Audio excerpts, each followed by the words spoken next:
এবং সীমান্ত রক্ষার পাশাপাশি চোরাচালান বিরোধী অভিযানে বিজিবি সবসময় সদা জাগ্রত রয়েছে।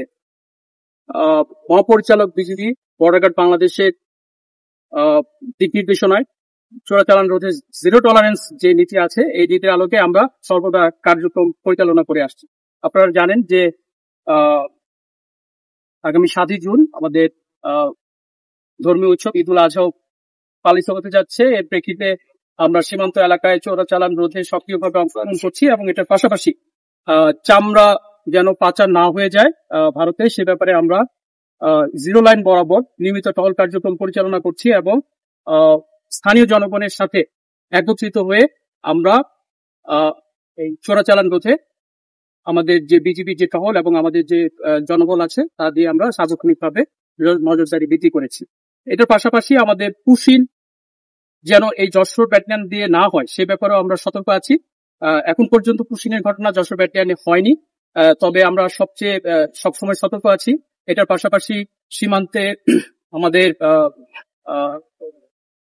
স্থানীয় জনগণের সাথে মিলে আমরা জনসভা করছি এবং বিএসএফ পর্যায়ে company commander battalion commander level conference হচ্ছে, পতাকা বৈঠক হচ্ছে এবং তাদেরকে এই ব্যাপারে আমরা সতর্ক করছি এবং কোনোভাবে যেন পুশিনের মতো কোনো ঘটনা না ঘটে সে ব্যাপারে আমরা তাদেরকে বারংবার প্রতিবাদ নীতি জানাচ্ছি এবং আমরা কার্যকরী ব্যবস্থা নেওয়ার জন্য আহ্বান জানাচ্ছি।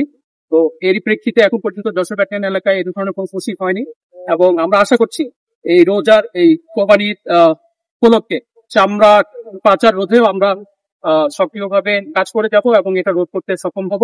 এই ব্যাপারে স্থানীয় জনগণ, আপনারা সাংবাদিক ভাইরা এবং অন্যান্য যারা আছেন, আপনারা তাদের সকলের সহযোগিতা কামনা করছি এবং আমাদের দৃঢ় বিশ্বাস আসন্ন যে ঈদ আছে ঈদটা আপনারা সুন্দরভাবে সম্পন্ন করতে পারবো এবং চামড়া পাচার রোধে এই যশোর ব্যাটালিয়ন এলাকাতে আমরা সুন্দরভাবে এর কার্যক্রমগুলো সম্পন্ন করতে পারবো এবং আমাদের সুন্দরভাবে ঈদ উদযাপন করতে পারবো।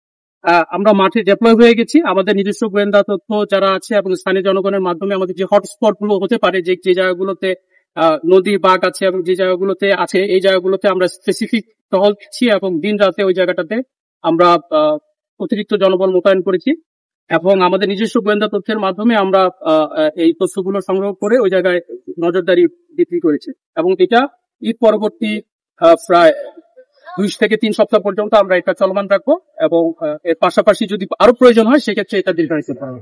অতিরিক্ত বিজিবি মোতায়েন করা হয়েছে কারণ ইদানিংকালে পুশিন থেকে শুরু করে সীমান্ত পরিস্থিতি সার্বিক বিবেচনা করেই অতিরিক্ত জনবল মোতায়েন করা হয়েছে এবং চামড়া পাচার রোধে আরো বেশি সতর্কতার সাথে কার্যক্রম পরিচালনা হচ্ছে।